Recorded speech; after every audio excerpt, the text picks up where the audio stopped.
اور اب خبر ہے کہ مطیع اللہ جان پر دہشت گردی کا مقدمہ بنا دیا گیا ہے۔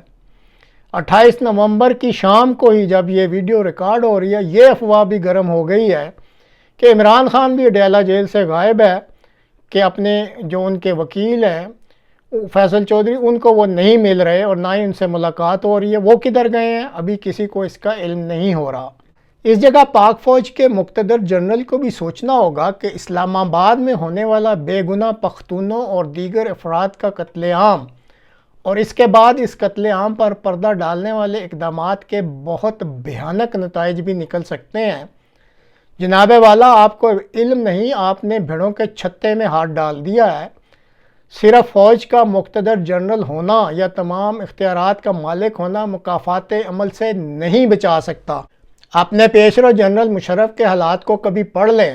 صرف دسمبر 2003 میں اس کمانڈو جنرل پر جو ملک کا صدر بھی تھا 2 قاتلانہ حملے ہوئے تھے، اور پھر جولائی 2007 میں اس کے جہاز کو بھی زمینی فائر سے نشانہ بنا دیا گیا تھا۔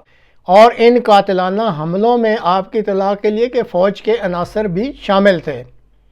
آپ اور آپ کے وہ ٹاؤٹس جو آپ کے ماورائے آئین اور قانون احکامات کو خادمانہ انداز سے بجا لا رہے ہیں، سب کو خبردار رہنا چاہیے۔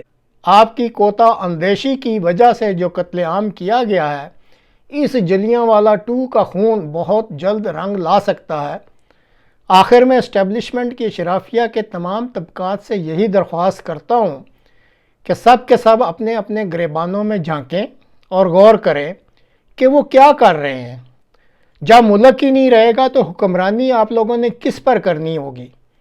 وزارت اطلاعات کے ڈپٹی ڈائریکٹر سلیمان شاہ راشدی نے آپ سب کو ایک رستہ دکھلا دیا ہے۔ ایسے احکامات جو ماورائے آئین اور قانون ہیں، ان پر عمل کرنے کی بجائے اپنے ضمیر کی آواز کو سنیں اور ایسے سسٹم سے جیسے راشدی صاحب نے علیحدگی کا اعلان کیا اعلان کر دیں، تو پھر آپ بھی قوم کے لیے رانائی، بیداری اور بے باکی کا رویہ سامنے لے آئیں گے۔ اگر آپ باضمیر افسران بن جائیں اور ایک بار ایسا کر لیں جیسا کہ آپ کو مشورہ دیا جا رہا ہے، تو یقین رکھیں کہ ناانصافی کا اور ظلم و ستم کا نظام ہے، کسی خون کو بہائے بغیر ایک دم دھڑام سے نیچے گر سکتا ہے۔ باقی آپ کی مرضی، اگر ایسا نہیں کرنا چاہتے تو پھر قدرت کا انتقام تو اپنا راستہ خود ہی ڈھونڈ لیا کرتا ہے۔